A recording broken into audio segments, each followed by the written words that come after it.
Two-word statement which is now just begging to have a Nike campaign built around it. Quote unquote, I'm back. That's all Jordan said on Saturday. That was really all Jordan needed to say.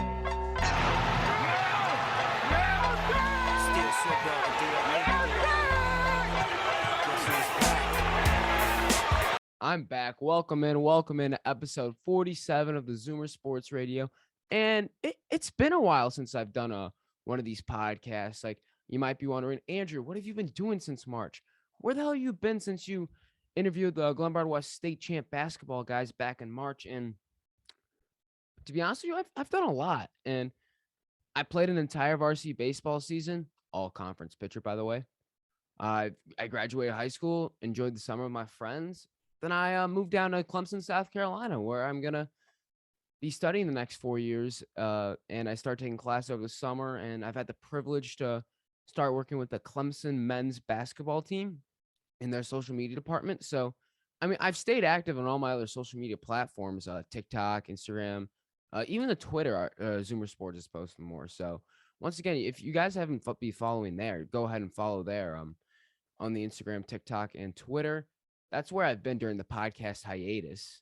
So, but now I'm officially back, and this episode, I have a great rundown of what I plan on, what I did this past 5 months, what is going on right now, and the future of Zoomer Sports will all be addressed in this short little mini episode, I might call it, but it might end up being a full episode.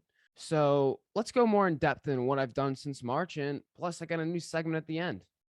So first things first, obviously my last episode, we interviewed Jack Cardwell, Braden Huff, Ryan Renfro, and Caden Pierce of that Glenbard West State champion team. And I got that episode out and I posted it while I was on the bus ride going to Louisville with my baseball team. So that was during spring break of senior year. So I haven't posted a podcast since then. And so let's go in more depth about the Louisville and the baseball season, high school, college. We're gonna get all of it. So let's start with Louisville. So bus ride was so fun. Sitting next to my boy Kyle Rossi, who I will leak this right now, will be on a podcast later this week. So make sure you stick around. We'll find out how he's done this summer at UCF and what it's like to train like a Division I baseball player and now Power 5 because UCF's moving to the Big 12 next year. So when we were in Louisville, we stopped at the Louisville Slugger Museum. And first off, the Louisville Slugger Museum is actually pretty cool. So as you can see on the screen here, my TikTok of it actually went pretty viral. So here's an inside look at the Louisville Slugger Bat Factory in Kentucky. On the outside stands the world's biggest baseball bat at a height of 120 feet. The inside is filled with a tour of the bat factory where you see how the bat is physically made and multiple exhibits, and you can even hold some MLB Legends bats. Here I'm holding Babe Ruth's 42.5-ounce bat, and here is Mets Legends Darryl Strawberry's bat. My baseball coach Ricky Diesel reacted to a 95-mile-per-hour fastball. Here I'm holding an unfinished Cody Bellinger bat getting ready for opening day. Then it was time for me to step up to the plate and show what I got using a Cody Bellinger model bat. Form wasn't great, but I hit a liner here, and that's the reason I'm a PO, and I struck out 7 the next day.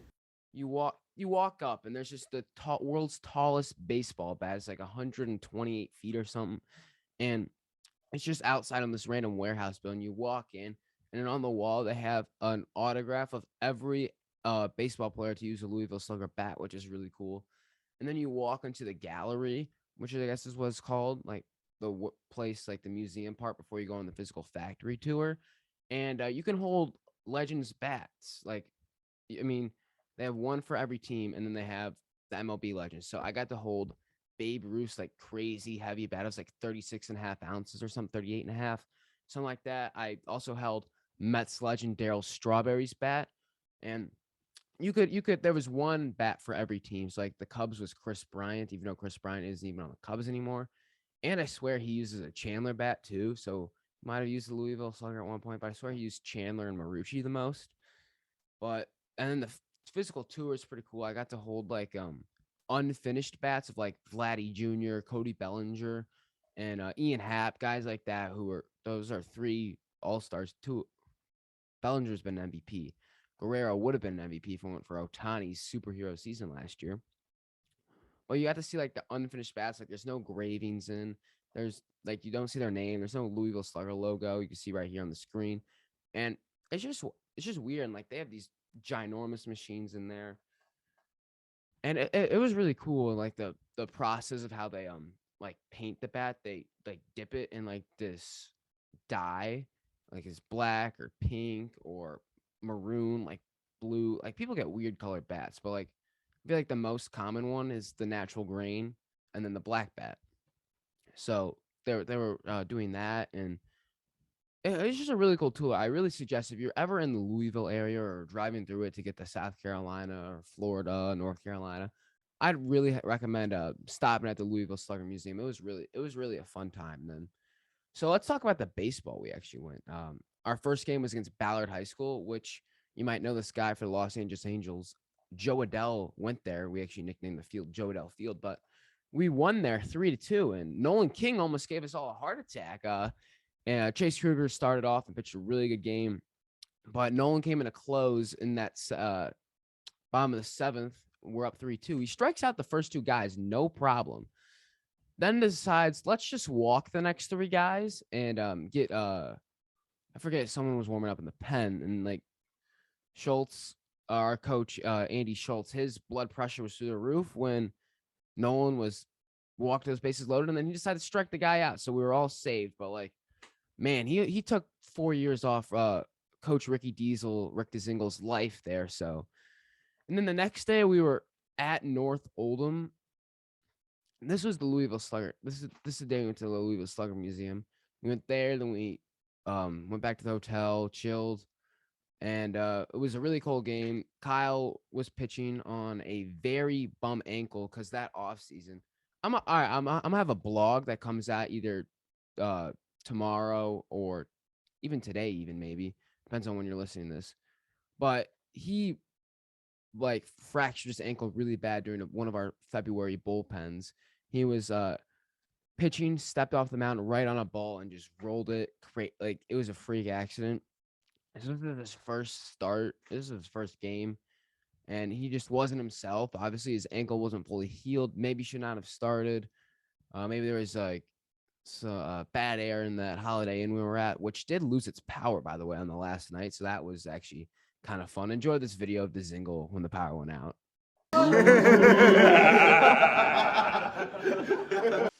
And then the next day, this was my start day. We went on like a 5-mile straight uphill hike in the middle of the Kentucky wilderness, just a giant forest. And well, you'll learn more about the details of that in the blog. So I'm really suggesting I'll link it in the YouTube video, but really go check out that blog. It's on the Zoomer Sports website, and you'll find it all over our social media. So make sure you follow there.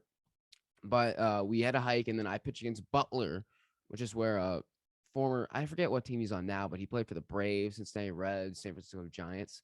Big home run hitter, Miami Marlins. I think he's on. Adam Duvall went there. So we pitched there. We beat them 15-4. I mean, I pitched decent. I didn't have great command that day, but I went 4 innings, gave up 1 hit, 1 earned run, and struck out 7. I walked 4 guys, and they were all the leadoff guys of the leadoff batters of that inning. So it wasn't my greatest start. I mean, obviously they weren't the most talented team, so I could get away with it. But that was the last game. We won the Kentucky series 2-1. So we and Ballard was a great ball club, and we were even better ball club, I will say. So we did a lot of stuff to be proud about in that Louisville trip. We bonded well as a team. Like that's something I feel like our junior season team was missing, was that team bonding aspect, because we honestly never hung out as a team. And this year that was completely different. We had team dinners with the Louisville trip. We actually bonded way more. So let's talk. We got back. So we're talking more about the varsity season because that's just in the timeline. The first LT game was insane. We're down 5-1 entering the bottom of the 7th, and we just decide to put a little rally together, and then Jack Desmond hits this classic walk-off here.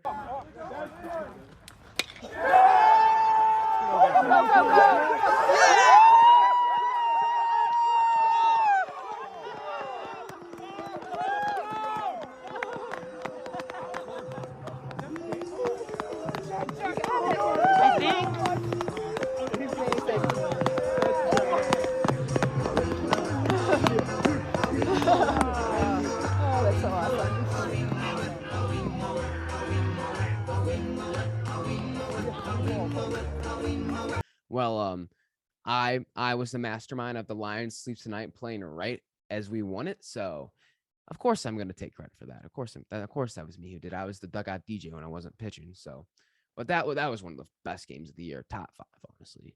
So that was a really fun game. And then we ended up losing the next 2. My start against LT was not great. I go really in depth about that start because on the blog. So really go check that out. I've plugged it like 3 times, but Schultz and I had like a 30-minute conversation after that start, and I tell you everything about it in that blog. So I guess this podcast is basically I'm plugging everywhere else to find me, but I'm also telling you I'm back on the podcast. So, and we're gonna have guests. So we have a bunch of new stuff going on. I'm ready. So April 14th, that's my York start. That was the next week's second series. We lost the first 2 games by one run, which was kind of depressing because we beat them 13-1 the day I pitched. We destroyed them. And that was one of the windiest days I've ever pitched in. My hat was blowing off when I pitched. Ben Vogel's hat was blowing off when he came in for the inning after me. And we slaughtered these guys 13-1. And my box score that day was I pitched 4 innings, gave up 2 hits, 1 run, 0 earned runs, 1 walk, and 6 strikeouts. So not a bad stat line. But I was back. That was the first game back with the pitching socks. Is Kyle Rossi would like me to shout out there. But so that was a really windy day, and my pitches, my splitter was that was the first day I had full command of all 3 pitches, and it showed. But that was that. And the next week, April 19th, this was the Proviso week, and Morton West, I think they're called. I know they're Morton, but they're from Cicero Berwyn. So Morton was the game Kyle pitched. But this week against the Proviso Series week, Chase Kruger, our ace, all area and all conference, UCF commit Kyle Rossi, who I've mentioned many times already, and myself combined for, this was our combined stat line this week, a total of 13 innings pitched, 27 strikeouts. We only allowed 1 earned run, 1 hit, and 2 walks. Obviously, we went 4-0 that week. That was a big week for us to bounce back after the going 1 of 3 against both York and LT, and we needed it.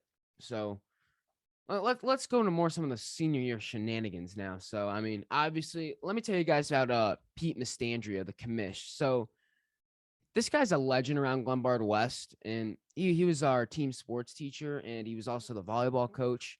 He was a track coach. He's honestly the most beloved guy on campus at Glenbard West.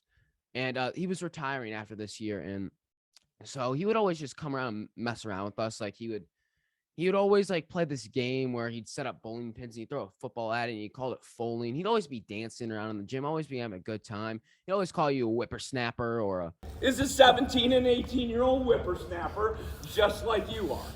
Son of a gun, son of a buck. Just he was one of my favorite teachers I ever had, and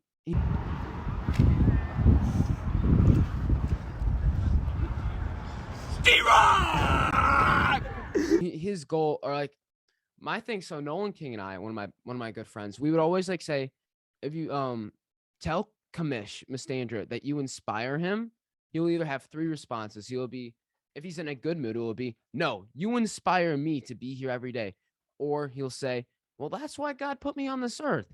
But if he's in a bad mood, he'll just walk away from you and like growl like a dog. It was funny. So that was that. And then we gotta touch on culinary, as ESPN gave Braden, Bella, and I a shout out. There's a podcast called Zoomer Sports, Zoomer Sports, that covers Glenbard West. And I learned, so he's got a class he's taking, Mrs. McBride's 7th period culinary class. He's one of the best cooks. He's there with his group members, Bella and Andrew. Loves cooking as much as he does basketball. On national television during the Sierra Canyon game, but that was probably the most fun class I've ever had at West, was because, let's be real, Braden and I would just mess around the entire time, and Miss McBride would not be, she like loved us but like hate us at the same time, but like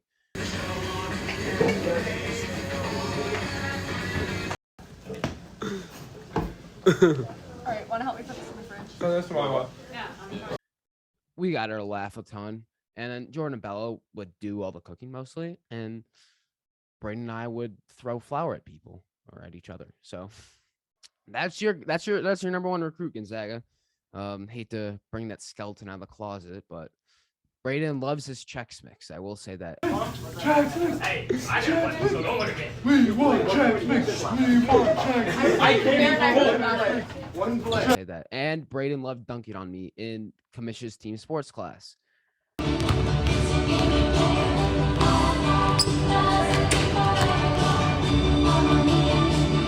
Don't worry, that TikTok got 90,000 views. It was worth it.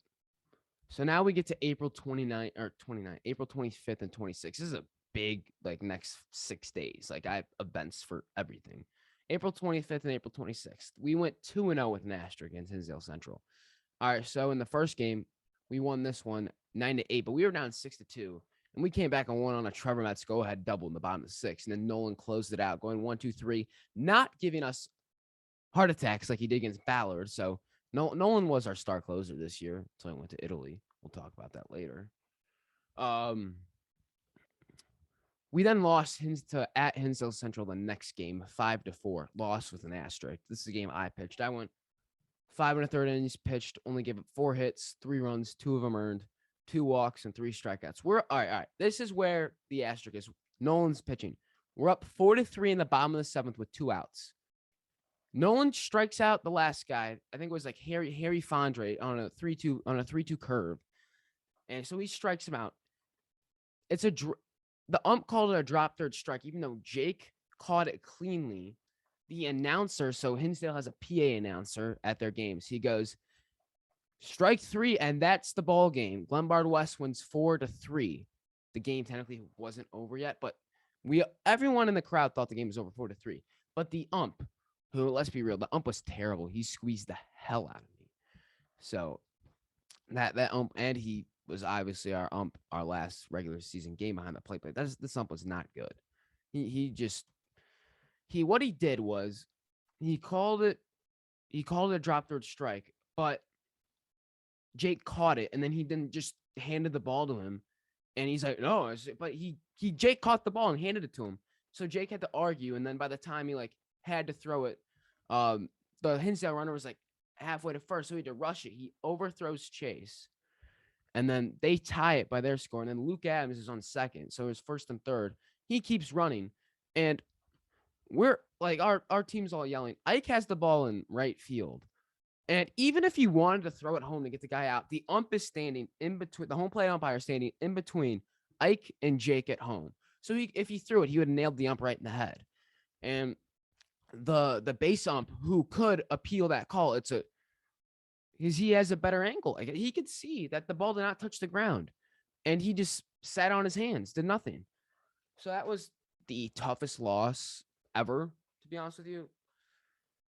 Especially, I pitched my guts out that game, and our team grinded to win that. We deserved that win, but the rest is history. It is what it is. You can't do anything about it. But that was just very frustrating, to say. And then the next day, Braden Huff was named Illinois Mr. Basketball, and I made this phenomenal graphic for him. And kudos to him, Braden Huff. I mean, I talked about it. Besides, the only thing better than his basketball skills are his culinary skills. So, I mean, I wish the best of luck. I'm hoping to get Braden on the podcast, just like Kyle here, talk about how college at summer at Gonzaga was. So I'm hoping, but we wish Braden the best of luck here. I mean, he's a Zoomer athlete. He represents the brand. I'm sorry about the flag in the background. I couldn't get it to stick up, so it looks pretty ugly over my shoulder. But it is what it is. I got to adjust like that. So. Gotta be adaptable. That's like a 5th grade vocabulary word. But Braden deserved it. Finally got the recognition he deserved. 247 ranked him he was they put up Trey Pettigrew above him. ESPN put him at 98. Braden was the most slept on entire athlete, and he's gonna prove everyone wrong all the media wrong when he goes to Gonzaga and gets drafted to the NBA. So. April 28th, a.k.a. Kamish again, Pete Mastandra, a.k.a. Kamish, back on it with another one. So he hosts the Navy Ball tour bus. I'll show you. I have some videos here and a photo of the shirts he made us. So the Navy Ball tour bus, what that was is with the help of Ted Lanza from Downers Grove North and Coach Hetlett here at Glenbard West. This is a PE field trip. I know it's not heard of, but he took our team sports classes and we went to Downers Grove North and legit scrimmaged the other team sports classes at Downers Grove North in different games. We brought over Comish's favorite foaling. We also brought over Navy Ball, a game Commish invented 30 plus years ago when he was coaching track at St. Francis. I could legit do an entire episode on Pete Mastandrick Commish. You know, if a bunch of the Glen Ellen listeners, the Glenbard West alum or current students want Commish on an episode, I would gladly have Commish on an episode. So you have to let me know on that one. But so we bust over to Downers Grove North and we legit the entire day. We got out of class, excused absence to just go play gym games the entire day against another high school. It's legit one of the craziest field trips. And it was actually my second field trip that week because I went to the Lincoln Park Zoo with Kyle Nugent in his ecology class. Also another top 3 teacher at Glenbard West, Nuge. Shout out him. But so we went there. We played their version of 6-base kickball. We had our version, their version. I'll let Commish talk about that for a little. What's the difference between their 6-base and our 6-base? Well, the key here, Andrew, is that when we first developed ours, if you remember what we put on the board, it says the development of a new game. So what we did was we took the basic rules that we knew we understood and we brought it to Glenbard West. As you can see, their bases are different. Their field house is bigger. They have 3 teams. But I like the way we started ours. What are they doing today in this game that we could add into ours to make ours better? So that's why we're here. So who cares who likes what more? This is going to be on the 44 kids that we brought today to help me develop the game and expand on it. Come on, let's go. Come over here. All right, Mr. Siggs. Mr. Siggs. Yes. We got to get this on here. Okay. So Andrew, like I said, you know, it's 121 rules. So I don't understand that one. But is that one worth bringing back to our curriculum? That's on you guys, not me. Hey, you know what? I got to get back to work. And then we played foaling. There was another game I didn't get to play. I forget what it was called. Hero Ball, maybe. I don't know. Caden Pierce loved it. And then we played Navy Ball at the very end outside. And it was just honestly one of the best days of school. That's just what senior year of high school is. You just have those fun days at the end. And I honestly kind of miss it, but we're on to bigger and better things. And then the next day was April 29th, day 2 of the NFL draft. And if you obviously followed the Instagram and Twitter, you would know about this. I was in the basement of former Cincinnati Bearcat wide receiver Alec Pierce on his draft night, videoing and taking photos of him and his family as he got the call from the Indianapolis Colts in the second round that they were taking him. And it was actually one of the coolest experiences I've ever had in my media career so far. So obviously Caden, one of my good friends, his brother Alec got drafted in the NFL, and a whole bunch of people there, his family, Alec's family, his friends. Tim Doyle showed up at one point. His old coaches, a couple of his old coaches, for his friends, his teammates at Cincinnati. And it was one of the coolest things ever. So we're watching the draft. The phone is, so Alec has his phone just laying on the table like that, not looking at it. And then so like we're like 2 pick. It's like, I think he got drafted either, what is he, 49th, 53rd. I want to say 49 for some reason, but 53rd. Because it was pick 49. It was on the TV. Like the Colts hadn't announced their trade. They were trading up. And on like the ESPN telecast hadn't been announced yet. So when so it's like pick 49, like the Vikings are on the clock. And his phone starts ringing. And it didn't come up as like a random number. It came up as the Indianapolis Colts, as you can see. Rick DeZingle commissions my phone background. Gotta love him.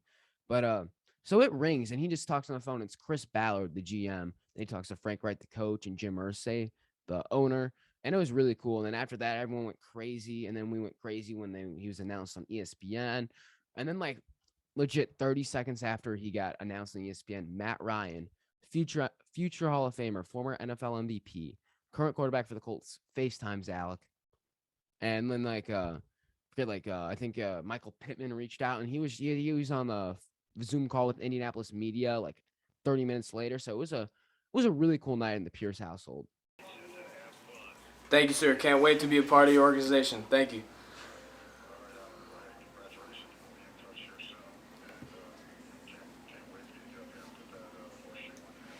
Thank you. Thank you. All right. Can't wait. All right. Talk to you soon.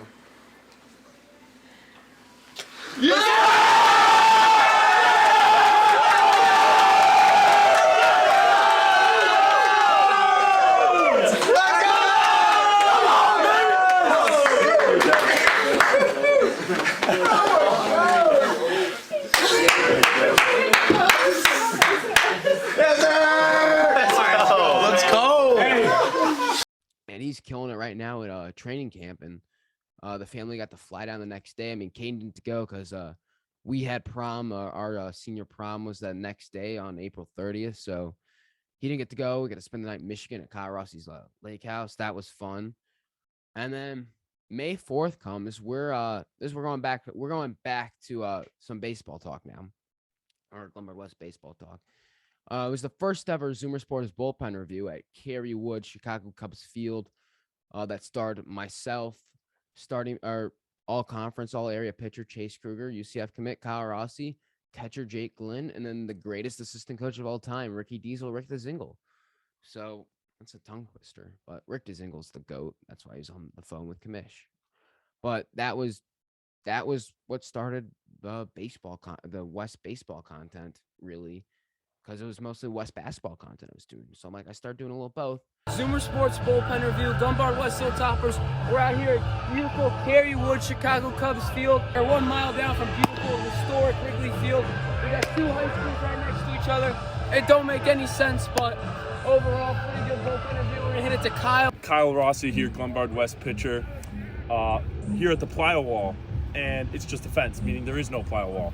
We've got a concrete wall over there if you want to throw your plyos and not break them. You got to give it a 5.7 out of 10. Chase Kruger, starting pitcher for Glenbard West. As you can see, the mound, super dry, no room for digging in.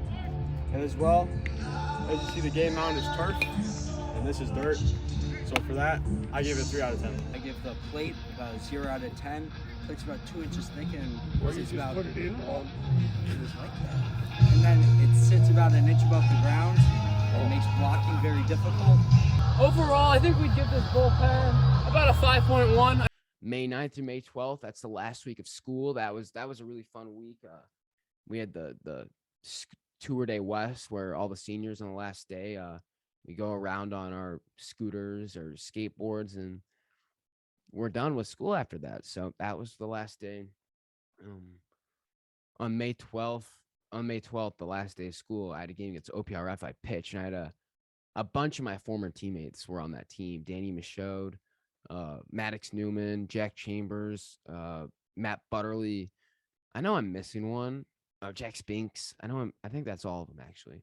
But this is actually probably, according to Schultz, is the greatest game I pitched in my West career. Even though we did lose 2-0, I struck out all my travel teammates too. I will like to put that in there, just to mess with them. But I pitched a complete game loss. We lost in 7 innings, 2-0. My stat line was 7 innings pitched. I gave up 4 hits, 2 runs, only 1 earned.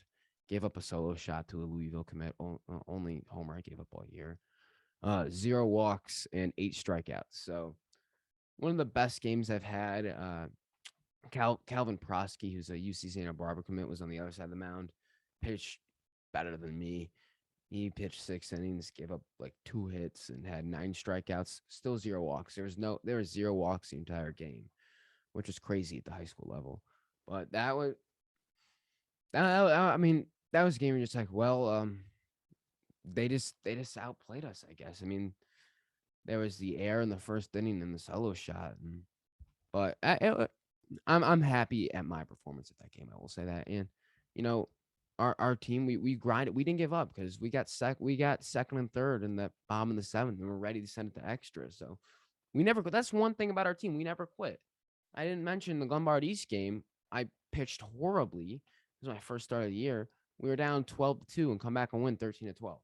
Like that's just how our team was. We came back against Lions, came back against Cincinnati. We came back in every game. Came back against St. Charles East in the regional final and win our regional. We'll talk about that in a bit. So we were the comeback kids. Like that's just what was our team identity. We never quit. We never gave up. And that just shows our character of our team. I mean, we had 20 something, 19 seniors or something, like the leadership on that team. All right, May 16th and 17th, we complete the series victory over Downers Grove North, which was a huge deal. Kyle Rossi pitched phenomenal. I think we won the second game of that series at Downers Grove North 5-3, and then the last game was at our place, but the first game we got destroyed, and that was at their place too. So it's series is tie 1-1. We come home for the rubber match. Chase Kruger's on the mound, so something's gonna go good because Chase Kruger is that guy. Chase Kruger is him. So Chase Kruger and I completed the shutout. We won that game 1-0 in extra innings. And there was not a single earned run in that game. We won on a walk-off error. I think Trevor Metz hit a ground ball and the second baseman made an error. I'd have to look more into it, but I know Trevor hit it. So we won 1-0 on a walk-off error in the bottom of the eighth. But Chase Kruger and myself, we completed the shutout and we held future MLB first-round pick next year in the 2023 draft and current South Carolina Gamecock baseball commit George Wolko to going 0-4 at the plate. Chase Kruger struck him out 3 times and he flew out against me. So anytime as you can keep MLB first round pick off base is a phenomenal game. And then the next day or a couple days later, we had graduation at West out on Duchamp Field. So that was exciting. I mean, high school is officially over. Except our baseball team is still in the hunt. So my West year wasn't totally over, but the academic, like I was gone. I was graduated. So it was a fun night. It was a really fun night, actually. But I got another photo with Kamish at graduation, and it was a bittersweet moment. I mean, obviously, love that you got your high school degree. You love that high school degree diploma.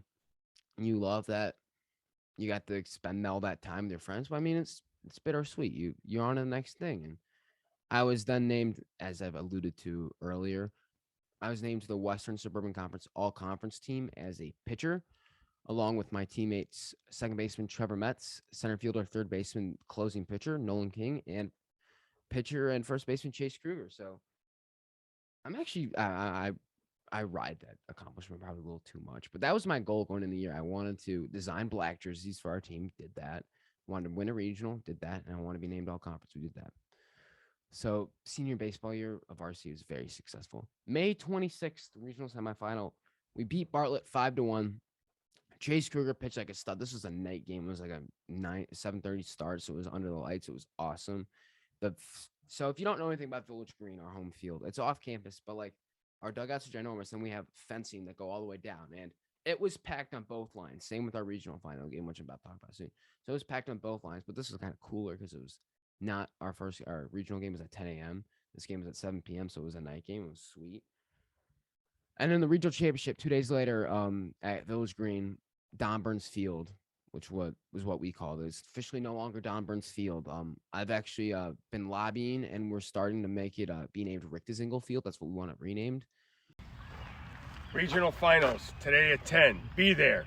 Time to buckle the chin strap. Let's go, baby.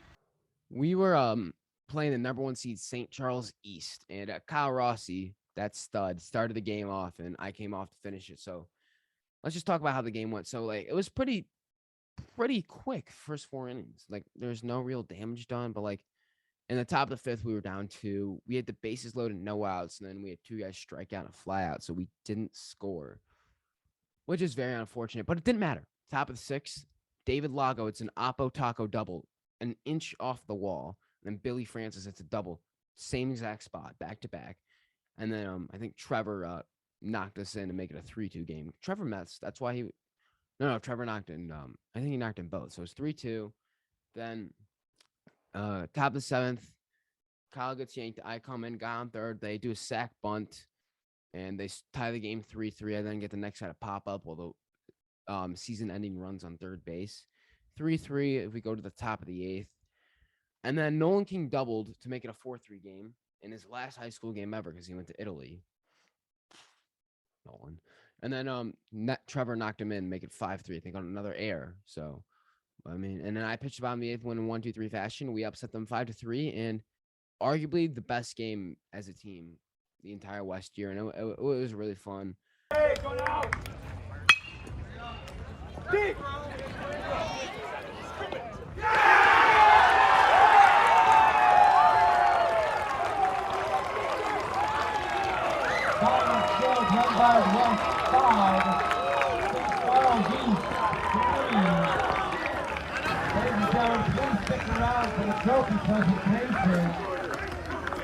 Bringing that regional plaque over to the fans. I mean, we weren't basketball. You weren't. It was just like we didn't have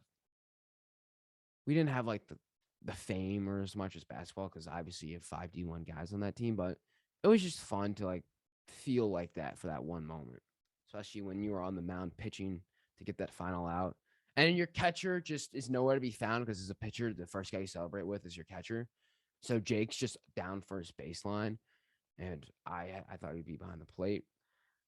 But on June 1st, our season sadly came to an end as we lost to Lake Park. This was my final game pitching at a competitive stage. It was everyone's final game at a competitive stage besides Nolan King and Kyle Rossi because they're going to play at the next level. But my last time in my career, I pitched like 2 1/3 innings, didn't allow a hit or a run. So I think I can live with that being my last time, even though I would have loved to have gone down to Joliet and won that game. And then June 4th, I went to the Cubs game and I met the famous leader of the Barada Gang and the co-host of the Barstool Chicago's podcast, Red Line Radio, and the Dog Walk. I met Chief walking his dog outside of his Lakeview apartment, which was pretty cool. I also got to meet Cubs relief pitcher Michael Rucker, who came on this exact podcast, Zoomer Sports Radio. You can find that episode on YouTube, Spotify, Apple Podcast. This winter, I interviewed him. And so I got to meet him on the field and get a photo with him. He signed out the jersey I had of him. So the Cubs won that game 6-2 against the Marlins. That was sweet. And that same day, Glenbard West won another state championship. It was our volleyball team. It knocked off Lincoln White East to win our 4th ring that year, 4th state championship. Basketball, boys volleyball, rugby, even though it's a club sport, I guess it counts. And then Audrey Allman won state in the mile, like 4:47. Audrey's stud. She's going to Vanderbilt. She left for college for today. So wish Audrey the best of luck. She's also a Zoomer athlete. So is Trevor Powell, who's going to USC on that volleyball team. Then I went to Boston. My friend and teammate David Lagomarsino had a fun time at his house, his beach house in Situate. Red Sox were in town though, so no Red Sox game. June 11th, I covered the IHSA State Baseball Championship at Dooley Health and Care Field in Joliet. Glenbard West should have been there playing that day. We had the talent. We just kind of got, like burnt out, I guess, at that Lake Park game. I mean, missing Nolan sucked, but Nazareth Academy won the 3A state championship game and Edwardsville won the 4A state championship game. So I also saw Commish that day. It's the last day I saw Commish. I saw him in the crowd. So that was fun. And then June 24th was my last day in Glen Ellen as like the last day I'd be like permanently living here because I obviously moved down to Clemson. I'm going down there. So that was my last day. Some of my friends pictured here threw me a going away party, which was fun. And it was a good night. And just once again, one of those bittersweet days, but I'm obviously back in Studio 744, I guess you could call it. But I mean, I'm only here for like a week and a handful of days. So like just those bittersweet moments in life that, I mean, you don't know what you have until it's actually gone. So it's just life. It goes by fast unless you stop. So that's my sage advice. I got that from my Uncle Rich. That's what he told me about Fuddruckers closing. He's like, you don't know what you really have until it's gone. And he was referring to this burger restaurant in Downers Grove. So the burger restaurant's actually pretty good, but you can take his thoughts on burgers and apply it to the real world in life. So I spent some time in Charlotte, then got on campus, started the summer semester. And my first day working was July 6th for the Clemson basketball team. And what I do right now, what I do there right now, as of right now, I make TikToks and I come up with content ideas for the team. As for the team, they're one of the best group of guys I've ever met. They're easy to work with. They're enjoy making content. They enjoy seeing me there every day. Like there's not a single bad teammate on that team. Everyone picks each other up. It is one of the best team chemistries I've seen. They're in France right now doing some team bonding, but there's not one bad thing you could say about this this 2022-2023 Clemson basketball team. It bunch of stand-up guys. I mean, I love working with them. So really, really, they're really just. I can't say any more. I can't say any bad things about them. They're just such awesome guys. Like, and then my boss. I'm gonna be. I hope I don't mispronounce his last name because I've actually never heard anyone say his last name. But Ben Winterroud, is my boss, and he's one of the most talented like media guys I've ever like met. He does photography and like just like the photos he takes, just like content creation ideas. Like he came out with a Tour de France content idea with Dan Newsef on the bike. Go check that out on Clemson. Go follow Clemson and go follow on Instagram at Clemson MBB. And check out the content because it's awesome. So shout out Ben there.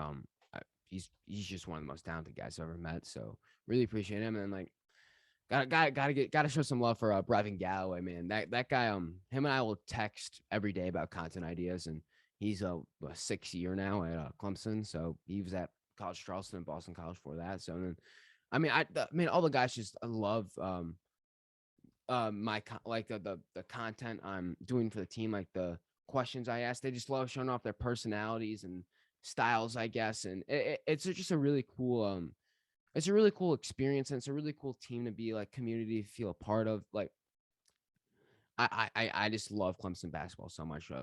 Coach Brunell is one of the first off, I love his voice. Like he's one of like the perfect coaching voice, like the Indiana accent. Like not Indiana, just the draw. Like his voice is like, if you think of like a coaching voice in your head, Brunell's got it, and he's one of the best coaches in the nation. So gotta show some love for Coach Brunell, and I just love Clemson basketball. It's just one of the best. I feel like I'm repeating myself, but I can't speak highly enough about this team, about this program, about the university as a whole. Now I'm home and recording this podcast here, so let's talk about the future. I've planned a interview with a former NBA player, former Flying Illini, current NBA and college basketball announcer Stephen Bardo. That will be coming up. Like I said, I will be interviewing Kyle for sure this weekend, and hopefully Braden about their college experiences so far in the summer. And then I'll still be making TikToks and other content as well for working with the Clemson basketball team. So follow along there. And so here's the questions. This is the new segment. So on Instagram 2 days ago, I put on what questions you want to answer on the podcast, and we had a couple answers. So let's get into it. Grant S asks, what was your favorite moment at Glenbard West? That's a good question because I have multiple answers. So obviously I'm gonna give you from a media standpoint, Sierra Canyon was awesome, but I'm gonna give it the state championship because my favorite memory was after we won it, and like they were in the like filming in the locker room. We came out, it was an empty State Farm Center home of the Illinois Fighting Illini, and we were just messing around the court, taking photos, videos. The famous video of me scoring on Braden Huff 1-on-1 is there, and that was just one of the best high school experiences I have. High school, like in the gas leak day at Glenbard West was a great experience, or great memory sophomore year. So that was because Zags fans also asked favorite memory at Glenbard, so I'm gonna give multiple answers. So the gas leak day sophomore year was pretty sick. What was weird was the day COVID broke out, everyone was cheering on that Friday. So that was a memory, not necessarily a good memory, but like that feeling was just weird. Like we get 3 weeks off and then we get back. Obviously we had a year and a half off, which sucked. Lost most of my junior year of high school, but that was my baseball memory. I gotta go with the Louisville trip was awesome. Just being able to team bond with the guys. Regional championship was awesome. Yeah, the regional championship, the LT game walk off, the Downers Grove walk off. We had a couple of walk offs. So I mean, that was just now. Those are my favorite memories and moments at Glenbard West that come up to the top of my head. Obviously, culinary class come up there. Anything but a backpack day that landed me on WGN News. That was awesome. So that's what I got right now. And then, all right, Jack D asks, what's next for Andrew Moody? Obviously, Andrew Moody is just going to be just fine. So obviously, we got Clemson, we got the basketball team, but as in terms for Zoomer, it's obviously Zoomer is going to be continued, but it's kind of up in the air. Like, I've hoped to do podcasts, I hope to continue to do content, but like the sky's the limit for myself and Zoomer. So thank you, Jack, for that one. Thank you also for hitting that walk off against LT. So the future's bright in my opinion for myself. And I obviously have those podcasts lined up. I hope to do content. Clemson basketball. I'm excited for what's coming up, Jack. And then Ben N asks, why were you the longest bee caddy? So Ben used to be my coworker at Glen Oak Country Club, where I currently caddy. And I'm the longest bee caddy because I've been there 6 years and never been promoted. Because before this year, I would have baseball every weekend and every day of the summer when I played for elite baseball training. And Coach Aaron and all those guys were teammates with Oak Park. I was teammates with Jack and Billy too.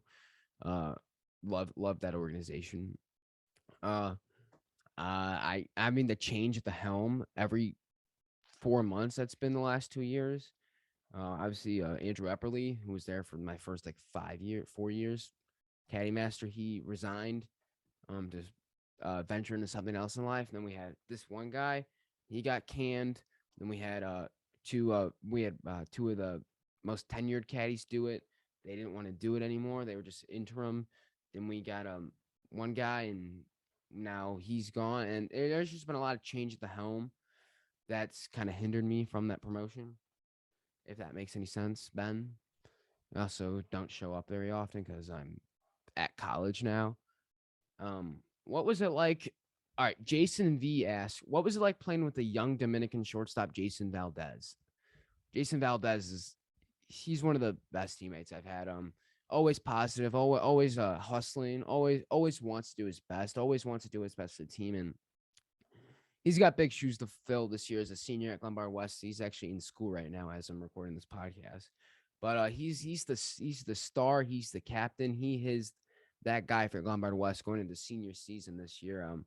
So he's got big shoes to fill. He's got to step it up, but I think he can, and I think he will. I have all the faith in the world in Jason Valdez.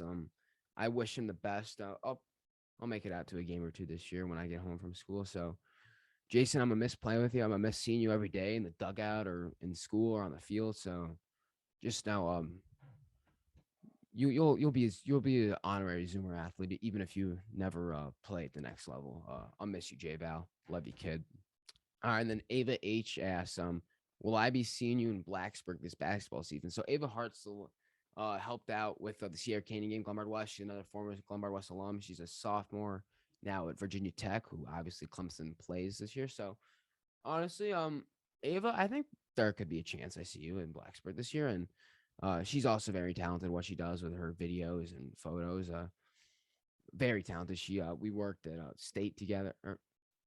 Ava might not have, I don't think Ava was at State, but we worked at Sierra Canyon together, and she was at some of the Beaster events, and she's phenomenal what she does. But now that I think about it, I think it was just Braden Schmidt. And it goes for all the media people. Braden Schmidt that I worked with, New Wave Visions, Ryan, the documentary guy.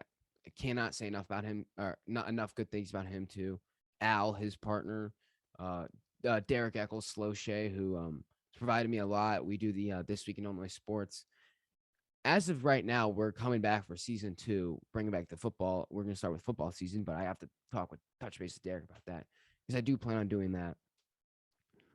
So I hope I'm not missing anyone. Derek, Braden, Ava, Python Media. I can't forget about Python Media. Awesome. Worked with him at the Illinois State. He came to my York start. I can't say enough good things about Python Media. Python Media is one of the best things about Illinois sports right now because he gives out his he will give you photos for free, and to kids that like, so most photographers like charge and have like their watermark over the image, so like athletes can't repost it, but he loves giving the high school athletes, especially like if they can't afford to buy photos, he just loves giving them his photos, because it's a hobby for him. It's a passion of his, photography and going to these high school events. So Python Media, awesome guy. Drop him a follow too, as long as Braden, Slow Shave, Derek Eccles, Ava, New Wave Visions. I really hope I'm not forgetting anyone. Ryan Stefan, documentary guy, Hail to the Hilltoppers.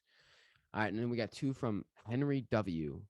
He asks, how did you get the opportunity to be the media guy at Clemson? First off, it was through my stuff here at Zoomer Sports and what I did for Glenbard West. Just that helped me get there. And then the recommendation from NBA announcer and former Northwestern player Tim Doyle. So I have to thank Tim Doyle enough. I can't thank Tim Doyle enough for helping me get to where I am today. One of the nicest guys you'll ever meet. So if you ever run into Tim Doyle, he's a Glen Ellen native. Just he's just one of the best guys. And he's one of the most funny guys you'll ever meet. Some of his stories are so funny, so hilarious. And then you asked my favorite memory at Clemson so far.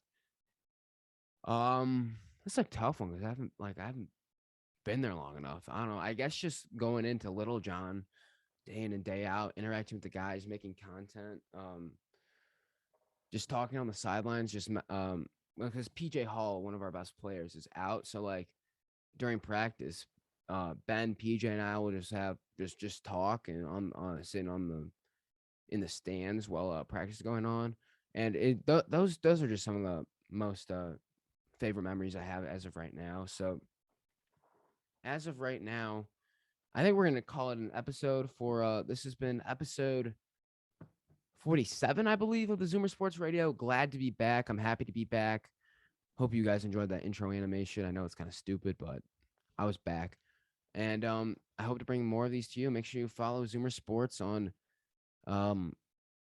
Instagram, Twitter, TikTok, whatever, at Zoomer.sports everywhere. And make sure you follow Clemson basketball on Instagram and TikTok at Clemson MBB. I just hope you guys stick around and keep following as I move away from Glen Ellen and onto the next chapter, next challenge, next journey in my life. So appreciate you guys listening. Like and subscribe on the YouTube. Make sure you share this with anyone who else wants to listen. But once again, thank you guys for listening, and thank you guys for everything. I owe it all to you guys, but thank you. Have a great rest of your day, evening, night, wherever you are. Just enjoy life. Thank you. Zoomer out.